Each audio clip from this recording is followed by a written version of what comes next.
नमस्कार दोस्तों, मैं विनय दुबे मुंबई से। आज 20 मई सन 2020 है। जैसे मैंने कहा था कि मैं अकेले ही इस आंदोलन की शुरुआत करूंगा जिसे डिजिटल आंदोलन कहते हैं। आपको कहीं निकलने की जरूरत नहीं है, अपने बेडरूम में मस्त बैठिए और इस आंदोलन से जुड़ के देश की सरकार से सवाल पूछिए। और अगर वो जवाब ना दे पाए तो अब ये सरकार को सत्ता में रहने का कोई अधिकार नहीं है, ये बताने का आंदोलन जिसे मैं शुरू करने जा रहा हूं। आप ये वीडियो को फटाफट डाउनलोड कर लें, क्योंकि मुझे पूरा यकीन है अगले कुछ ही मिनटों में या घंटों में ये वीडियो हटा दिया जाएगा। तो पहले डाउनलोड करें, उसके बाद शेयर करें दबा के। आज केंद्र सरकार पूरी तरह से विफल है। आप उनसे अगर कोई सवाल पूछो तो वो सिर्फ दो चीजें करते हैं, या तो आपको टीवी चैनल या तो आपको सोशल मीडिया के माध्यम से गालियां खिलाएंगे, या और उससे भी मन नहीं भरा तो उठा के जेल में डाल देंगे। आप सरकार से सवाल नहीं पूछ सकते। ये तानाशाही रवैया इस सरकार का है, जिसके विरुद्ध मैं आज सामने से आपके मुंह पे आके खड़ा हूं। मैं देखना चाहता हूं कि आप कितने लोगों को जेलों में डालोगे। आज सबसे बड़ा जो सवाल है, 5 महीने बीतने आया, आपके पास कोरोना से लड़ने के लिए क्या तैयारियां हैं? आप जिस समय देश में कोरोना से लड़ने की रणनीति बनाने की जरूरत थी, उस समय आप डोनाल्ड ट्रंप जी का आरती उतार रहे थे सर। जिस समय इस देश में वेंटिलेटर खरीदने की जरूरत थी, उस समय आप मध्य प्रदेश में आप विधायक खरीद रहे थे सर। जिस समय इस देश में आपको बेहतर अस्पताल सुविधा बनाने की जरूरत थी, उस समय आप मध्य प्रदेश में सरकार बनाने में व्यस्त थे। अगर आपने सही समय पे एयरपोर्ट सील कर दिया होता, जिन विदेशों से देश में कोरोना आया उन विदेशी नागरिकों को अगर आपने परमिशन न दी होती भारत में आने की, तो शायद आज देश में ये कोरोना नहीं फैलता था। आज जिस तरह से आपकी लापरवाही की सजा ये पूरा देश भुगत रहा है, उसकी जिम्मेदारी, उससे सवाल पूछने पे आप सिर्फ जेल में डाल सकते हैं, यही अपेक्षा आपसे रह जाती है, क्योंकि आपके पास किसी भी सवालों के जवाब है ही नहीं। आपने ही लोगों को, विदेशी नागरिकों को परमिशन दिया, वीजा दिया, और आप ही चिल्ला रहे हैं कि देश इसका ध्यान रखे। आज सारे लोग एक दूसरे की मदद कर रहे हैं सिवाय सरकार के। सरकार के पास सारे संसाधन होने के बावजूद भी आज करोड़ों की संख्या में मजदूर जो है वो पैदल जा रहा है। वो किसकी गलती है? वो आपकी गलती है। आपके पास समय रहते अगर आप लोगों ने लॉकडाउन करने से पहले ही ये सुविधा, जो चीज आज कर रहे हैं, आज 55 दिन बाद, 58 दिन बाद लॉकडाउन के जो चीजें आप कर रहे हैं, यही चीज तो मैं पहले हफ्ते में लॉकडाउन के चिल्ला रहा था कि आप लोगों को, मजदूरों को कम से कम अपने घर जाने के लिए बसें और ट्रेनें शुरुआत करें, वो अपने घर पहुंच जाए। उसके बाद आप 6-6 महीने लॉकडाउन रखें, पूरा भारत आपका साथ देगा। आज लोगों के जेब में पैसे नहीं है, मजदूर बेचारे तो कम से कम हाथ फैला के मांग के खा लेंगे। वो मध्यम वर्गीय, जो देश का 60% जो मध्यम वर्गीय परिवार है, जो सैलराइड परिवार है, जो स्वाभिमान की जिंदगी जीता है, वो किसके सामने हाथ फैलाने जाए? आज लड़कों के पास रोजगार नहीं है, जिनके पास नौकरियां थी वो कंपनियां आज लगभग बंद होने की कगार पे है, उनकी खुद की कंपनी नहीं चल रही है। छोटे कारोबारी जीएसटी से तबाह तो हुए ही थे, आज कोरोना की मार से डबल वो तबाह हो चुके हैं। अपने कर्मचारियों को कहां से वो पैसा देगा? जो होटल कर्मचारी है वो कहां अपने लोगों को पाल पाएगा? और ये मध्यम परिवार किसके सामने हाथ फैलाएगा सर? सारी योजनाएं गरीबों के लिए है, अमीरों के लिए है, लेकिन ये जो सबसे बड़ी मार मध्यम वर्ग पे पड़ती है, वो किससे पास जाके रोए? हमें घर का भाड़ा देना ही होता है, हमें अपने बच्चों को पेट में निवालना डालना ही होता है। आप लॉकडाउन रखें, कुछ भी करें, सरकारें आए सरकारें जाएं, ये इससे मध्यम परिवार मुंह नहीं मोड़ सकता है। आप कहते हैं कोई किराया न लो, और आप खुद ट्रेनों में जो मजदूर चले गए उनसे 700-700 रुपए का किराया वसूला। आप दूसरों से कैसे अपेक्षा कर सकते हैं कि अपने रूम का किराया नहीं लेगा, अपने दुकान का किराया नहीं लेगा? आप खुद किराया ले रहे हैं और दूसरों को सजेशन करते हैं कि किराया मत लो। कैसे? जिसकी रोजी रोटी वो किराया है, वो कैसे जिंदा रहेगा सर? आपके पास कोई सुविधाएं नहीं है। आप पूरी तरह से अमीरों की सरकार है। आप केवल उनके कर्जे माफ कर सकते हैं। आप अगर चाहे होते तो केवल कुछ 100 करोड़ रुपया खर्चा करके ये मजदूरों के लिए ट्रेन चालू कर देते, बसों की परमिशन दे देते। आखिर वही चीजें आप कर रहे हैं। मैंने पहले लॉकडाउन के अंत में जो चीज कहा था, तो मुझे जेल में उठा के डाल दिया जाता है कि आपकी वजह से भीड़ जमा हुई, कोरोना फैला इस मुंबई के अंदर आपकी वजह से। मुझे एक बात बताइए सर, मैंने मजदूरों की आवाज उठाई, उनके पेट के निवालों की बात की, उनके गांव जाने की बात की। लोग जमा हुए, किसी वजह से वहां पे जमा हुए, उसके बाद मुझे आरोपी बना दिया जाता है कि विनय दुबे की वजह से वहां पे कोरोना फैला, मुंबई में लोग जमा हुए, इससे कोरोना फैलने का डर था। मुझे एक बात बताएं आप सर, दारू की दुकान आपने खोली, ठेकों को परमिशन आपने दिया, देश में से दारू बेचने की परमिशन आपने दी, करोड़ों लोग वहां पे रात रात भर लाइनों में खड़े रहे, उससे कोरोना नहीं फैला होगा। सिर्फ विनय दुबे ने मजदूरों को कहा और मजदूरों से केवल कोरोना फैलेगा। आप किस तरह की आप राजनीति कर रहे हैं, हमें समझ से बाहर है। जिस ऑटो रिक्शा ड्राइवर जो दिन भर मेहनत करता है, शाम को अपना पेट पालने के लिए घर पे राशन और भाजी लेके जाता है, तब उसके बच्चे निवाला खाते हैं, वो 1.5 महीने से घर पे है, उसकी कौन सुनेगा सर? 1.5 महीना जिसकी गाड़ी नहीं चली है, वो ईएमआई कहां से भरेगा सर? जिसके घर पे 1.5 महीने से कोई गाड़ी नहीं चली है, वो कैसे अपना परिवार पालेगा? आज कैसे तैसे करके वो ऑटो रिक्शा वाले अपने उत्तर प्रदेश पहुंचे हैं, तो उसको भी वहां पे आपको सहयोग करना चाहिए। उल्टा उन लोगों को आप मेडिकल जांच के नाम पे वसूली चालू है। अपने सरकारी अस्पतालों में दवाई नहीं कह के बाहर से मेडिकल से आप दवाइयां लो, और दवाइयां भी 500-700 रुपए की। वो गरीब मजदूर अगर उसके पास 500-700 रुपया होता तो वो अपना कर्म भूमि छोड़ के अपने जन्मभूमि नहीं गया होता, वो यहीं पड़ा होता और खा रहा होता। अब वहां जाने के बाद भी उसको हलाल करेंगे आप? कितने पैसे की लालच है सर आप लोगों को? आप एक तो मदद करोगे नहीं, आप बसें नहीं चलाओगे, आप ट्रेनें नहीं चलाओगे, और जो चला रहा है आप उसको भी प्रताड़ित करने पे लगे हुए हैं। कैसे तैसे करके चलो, आपने कुछ नहीं किया, मजदूर पैदल चले गए, पैदल जाने के बाद भी आप उन्हें अपने राज्यों में आने नहीं दे रहे हैं। आप मेडिकल टेस्टिंग कराओ ना, जो सही है कम से कम उसे तो अपने घर पहुंचने दो। वो आपसे कुछ नहीं मांग रहा है सर, बस पैदल जा रहा है, उसमें भी आपको दिक्कत है। यही सारे सवाल हैं जो आपसे अगर कोई पूछता है तो आपके जो लावारिस बच्चे जो सोशल मीडिया पे हैं उसको गाली गलौज करते हैं, उसके धर्म के नाम पे गाली देते हैं।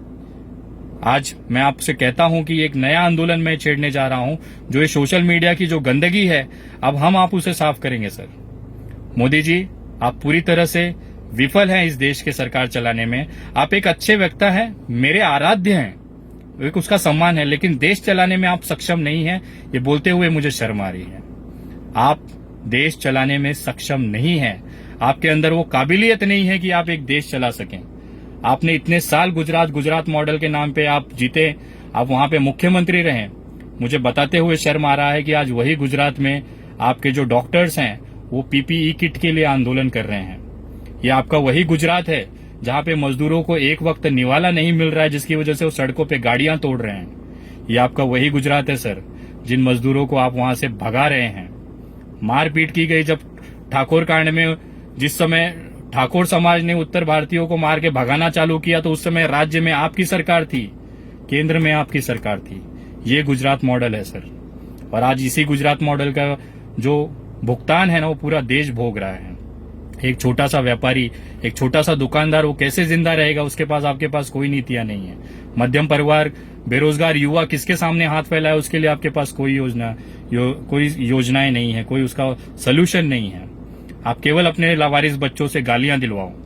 आज जो आंदोलन मैं शुरू करने जा रहा हूं, इस देश से ये जो कचरे हैं इसको साफ करने के लिए मैं आंदोलन, सोशल मीडिया के जो कचरे हैं उसे साफ करने के लिए मैं आंदोलन लेके चल रहा हूं। ये चीज मैं पिछले 15 दिन से डेली कर रहा हूं, और मैं चाहता हूं कि अब पूरा देश ये चीज करे। अगर आपको सही लगता है करे, कोई जबरदस्ती नहीं है। अगर आपको लगता है कि अब देश में गाली गलौज और नफरत की राजनीति नहीं चलेगी, तो आपको इस आंदोलन में साथ देना पड़ेगा। नरेंद्र मोदी जी 3 माध्यमों से जीत के आते हैं। उनकी जो सबसे बड़ी ताकत है लोगों को गुमराह करके जीतने की, वो सबसे बड़ी ताकत इन 3 जगह से आती है। पहला है सोशल मीडिया, जहां से वो जीत के आते हैं, जहां पे इनके अंधभक्त लोगों को गालियां देते हैं, उनको परेशान करते हैं, ट्रोल करते हैं, चाहे वो ट्विटर हो चाहे फेसबुक हो। तो सबसे पहला काम हमें ये करना है, दिन भर नहा धो के मस्त तैयार होना है, अपनी जगह पे आके बैठना है। वैसे भी सब लॉकडाउन में है, अब अगला 1 महीना 1.5 महीना अगर लॉकडाउन चलता है तो हमें सिर्फ ये करना है, उसका सदुपयोग कैसे करना है मैं आपको बताता हूं। सोशल मीडिया, फेसबुक पे जाएं, जो भी ऐसे बंदे से आईडी से गाली गलौज आती है उस आईडी को रिपोर्ट करें। जितने भी ये मोदी भक्त के, जो भाजपा भक्त के जो ग्रुप्स बने हुए हैं ना, उस ग्रुपों की रिपोर्ट करें। एक छोटा सा व्हाट्सएप ग्रुप बनाएं जिसमें आपके आसपास के 50-100 लड़के या 150 लड़कों को जमा करें, और जिसकी भी नजर में ऐसी पोस्ट या ऐसी आईडीज आती हैं वो आईडीज को उस ग्रुप में डालें, और सभी लोगों को निवेदन करें कि उस ग्रुप को आप रिपोर्ट करें। फेसबुक रिपोर्ट उसको करते रहें। अब मैं आपको दावे के साथ कह रहा हूं, 30-35 आईडीज की तो मैं बजाता हूं रोज, और ये गिरती हैं, बंद होती हैं, ये होती हैं। इसको प्रॉपर तरीके से रिपोर्ट करें, और रिपोर्ट कैसे करना है वो यूट्यूब पे आप सीख सकते हैं। तो ग्रुप बनाए, छोटे छोटे ग्रुप बना के वैसी आईडियो को ढूंढे जो गाली गलौज करते हैं, जो धर्म के नाम पे नफरत फैलाते हैं, चाहे वो हिंदू हो चाहे मुसलमान हो। जो भी गाली गलौज करता है, ये गाली गलौज के जो कीड़े हैं, ये जो कुत्ते हैं और जो कचरे हैं ना, इसे साफ करना अब हमारी जिम्मेदारी है। ये पूरे भारत की जिम्मेदारी है। सोशल मीडिया पे अब गाली गलौज और धर्म के नाम पे नफरत नहीं चलेगा। जो भी ऐसा करेगा उसकी आईडी बंद करा दीजिए, भले मेरी ही आईडी क्यों ना हो, बंद कर दो भाई, कोई दिक्कत नहीं है। ये फेसबुक पे आप रिपोर्ट करें। दूसरा, यूट्यूब चैनल।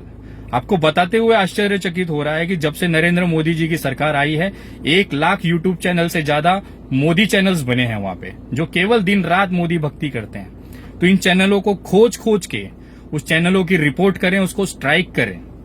2 से 3 बार स्ट्राइक और कम से कम 50 बार अगर उस पर रिपोर्ट होती है, वो चैनल बंद हो जाएगा।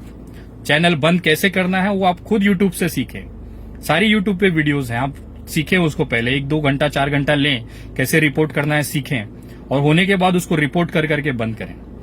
तीसरा, जो हमारी न्यूज चैनल है, इन न्यूज चैनलों की सबसे बड़ी प्रॉब्लम है कि ये दिन भर ये भक्ति करते हैं और हम कुछ नहीं कर पाते, लेकिन अब कर पाएंगे। मैं आपको बताता हूं, हमें गोदी मीडिया का बायकॉट करना है, पूरी तरीके से करना है।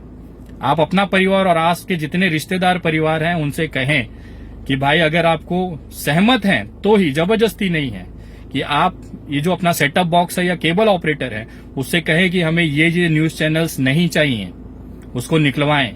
इनकी रेवेन्यू खत्म होगी तब ये अपनी औकात में आएंगे, तब ये सही तरीके से पत्रकारिता करेंगे।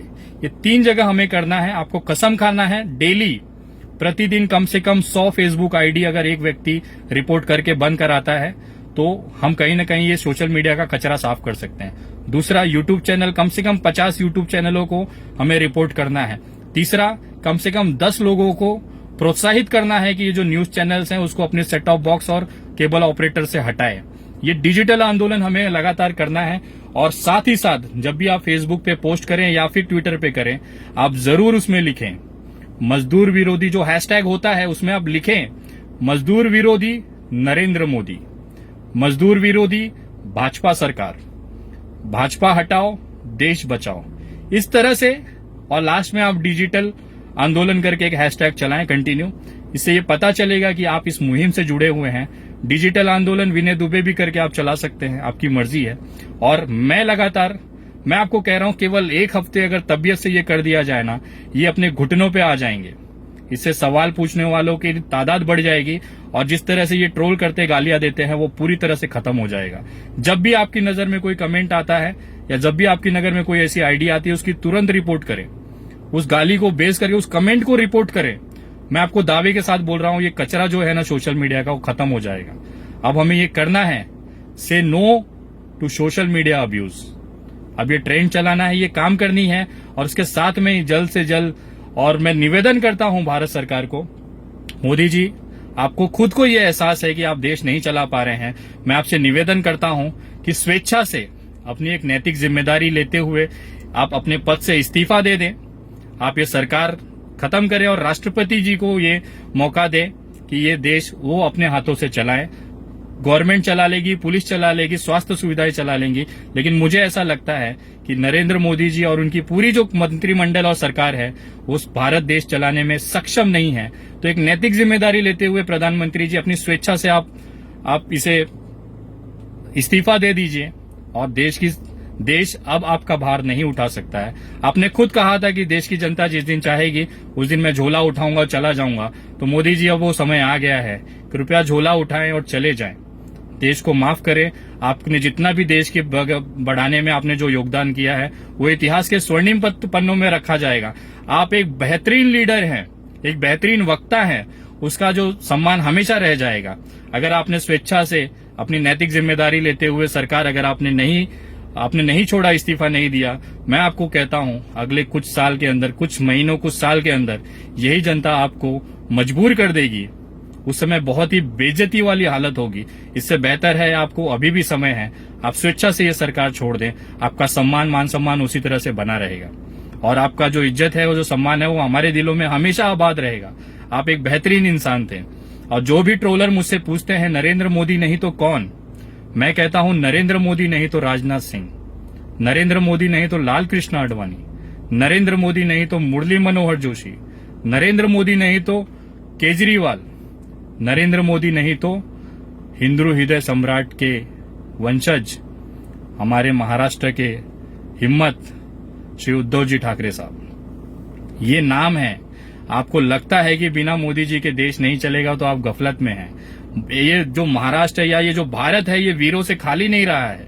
तो आप ये भूल जाएं कि अगर मोदी जी नहीं है तो देश नहीं चलेगा। मोदी जी नहीं थे तब भी ये देश चलता था, और मोदी जी नहीं रहेंगे, इस्तीफा देंगे या प्रधानमंत्री नहीं रहेंगे तो भी ये देश चलता रहेगा। तो कृपया ये ज्यादा से ज्यादा वीडियो शेयर करें। और अगर आप मेरे फेसबुक आगे मेरी आने वाले आंदोलन से जानकारी लेना चाहते हैं तो मेरे Facebook page the Vinay Dubey THE space Vinay VINAY space Dubey DUBEY, इस पे आप पेज को लॉगिन लाइक करें, फॉलो करें और इस पे आप मुझसे जुड़ सकते हैं। इस पे इस समय करीबन 65,000 फॉलोवर के आसपास हैं।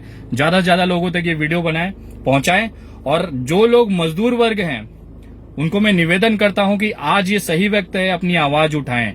आप सोशल मीडिया के माध्यम से छोटे छोटे वीडियोस बना के पोस्ट करें। आप तमाम लोगों से कहना चाहता हूं कि साथ ही साथ एक छोटा छोटा वीडियो बना के आप डालें और उसमें सरकार से सवाल पूछें कि मेरे घर का राशन खत्म हो गया है, मैं क्या करूं, मेरे घर पे बीमार है, अस्पताल में बेड नहीं है, मैं क्या करूं। सरकारों से सवाल पूछे, ट्विटर पे सवाल पूछे, लगातार वीडियो पोस्ट करते रहें, छोटी छोटी वीडियोस पोस्ट करते रहें। अगर नहीं होता है तो मेरी वीडियो वायरल करते रहें, उनको पहुंचाते रहें। आपकी जगह पे मैं सवाल पूछता रहूंगा। अगर इस बीच मुझे प्रशासनिक कोई कार्रवाई होती है तो बस आप लोग इतना करिएगा, ये मुहिम, ये आंदोलन न रुकने पाए। सरकार से सवाल पूछा जाना चाहिए और सरकार की जिम्मेदारी है वो उसका जवाब दे। जय हिंद, जय महाराष्ट्र।